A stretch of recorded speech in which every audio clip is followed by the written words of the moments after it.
आज हम लोग एक नई चीज पढ़ते हैं, वो है परसेंटेज। परसेंटेज का सिंबल होता है ऐसे ऊपर जीरो और ऐसे उसके नीचे जीरो। इसको हम पढ़ते हैं परसेंट। ठीक है, कैसे पढ़ते हैं? परसेंट। ओके, अब हम देखते हैं कि ये परसेंट होता क्या है। तो जैसे हमें कहना हो कि 40%, तो इसका मतलब हुआ कि 40 डिवाइडेड बाई 100। फिर इसको हम कट कर सकते हैं, ये कितना आएगा, डेसिमल में बनेगा। तो हमें उससे नहीं मतलब है, हमारा मतलब है कि हम कैसे अभी लिखें। जैसे मान लो हमें लिखना है 50%, तो इसका मतलब हुआ कि 50 डिवाइडेड बाई 100। हम लेते हैं सपोज 70%, तो ये बन जाएगा हमारा 70/100। अगला है 80%,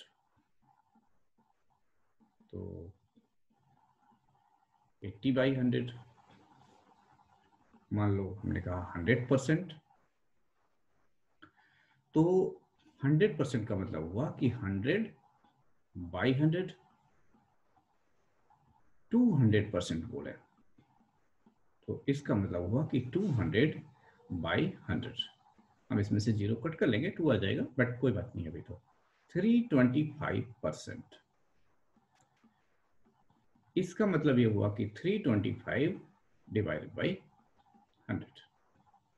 ठीक है, तो परसेंट आपको समझ में आ गया। तो इस पर क्वेश्चन आपके लिए, क्वेश्चन ये है कि राइट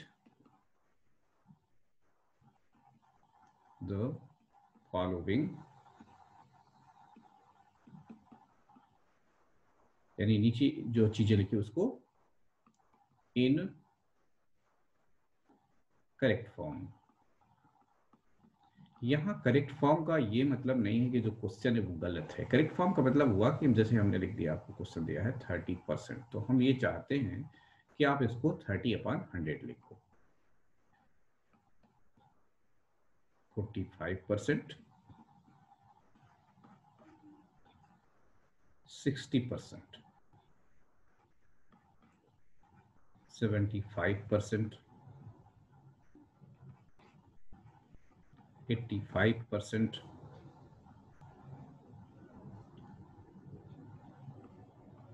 95%, 102%, 135%, 400%, और लास्ट 107%। तो इसको अभी जैसा मैंने बताया था कि परसेंटेज को हटा करके उसकी जगह डिवाइड बाई जीरो लिखते हैं। जैसा कि एक एग्जांपल दोबारा हम रिकॉल करने के लिए बता रहे हैं, जैसे आपको 42% लिखना है, इसका मतलब ये हुआ कि 42 को डिवाइडेड बाई 100 करके लिखना है। इसको अभी सिंपल नहीं करना है, जैसे कट नहीं करना है, कट करना हम अगले स्टेप में सीखेंगे। अब दूसरी चीज देखते हैं कि जैसे किसी भी नंबर का परसेंटेज पता करना। जैसे हमने कहा कि 5% ऑफ 40 निकालना है आपको। तो यहां पर जो ये ऑफ लिखा हुआ है, ऑफ का मतलब होता है मल्टीप्लाई।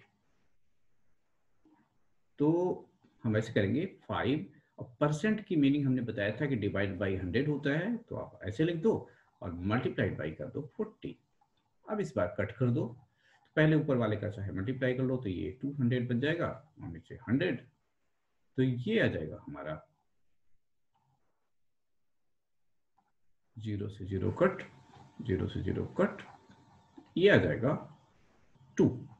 एक दूसरा देखते हैं, 10% ऑफ 390 आपको निकालना हो, यहाँ पर ऑफ लिखा हुआ है, 10% ऑफ 390। तो अभी जैसा कि मैंने आपको बताया था कि ऑफ की जगह पर आप मल्टीप्लाई लिख दो, तो आप लिख दोगे 10 परसेंट का मतलब होता है डिवाइड बाई 100 और मल्टीप्लाइड बाई 390। जीरो से ये जीरो कट कर दो, जीरो से ये जीरो कट कर दो, तो आपको मिल जाएगा 39। अगला सवाल देखते हैं। 15% ऑफ 300 आपको निकालना हो तो क्या करेंगे? तो इसके लिए अगली लाइन में लिखेंगे 15% का मतलब हुआ कि नीचे 100 कर दें और ऑफ की जगह पर लगा दें मल्टीप्लाई का सिंबल और फिर 300। तो यहाँ से जीरो कट हो जाएगा और ये मल्टीप्लाई कर दीजिए, तो ये हो जाएगा 45। एक सवाल और, 13% ऑफ, सपोज ये है 45, तो इसमें आप इसको लिखो 13 डिवाइड बाई 100 मल्टीप्लाइड बाई 45।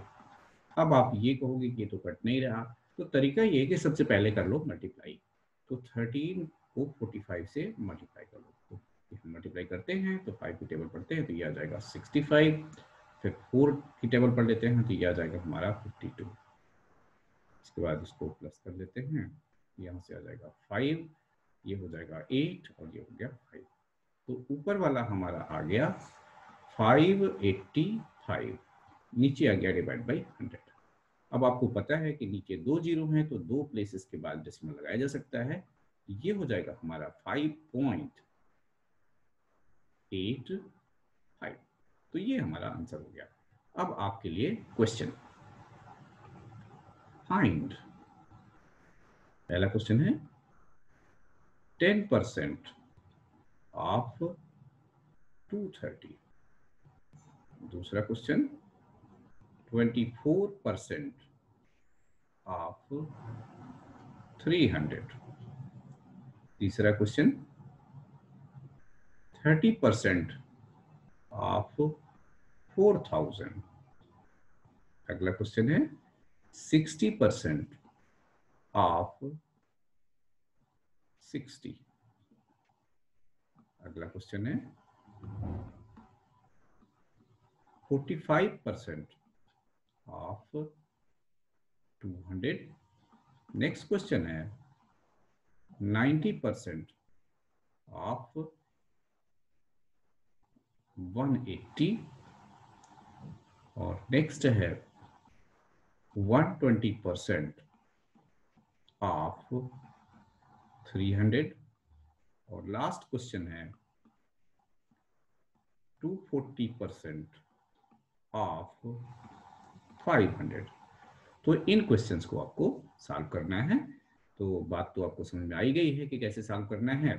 तरीका ये है कि जैसे ये 10 यहाँ लिखा है 10% यानी 10% ऑफ 230, सबसे पहले आप लिखोगे इसको 10 डिवाइड बाई 100 और ऑफ की जगह आप लिख दोगे मल्टीप्लाई और इसके बाद फिर जीरो कैंसिल कर लोगे। इसके बाद जो भी आंसर आएगा वो आप बता दोगे।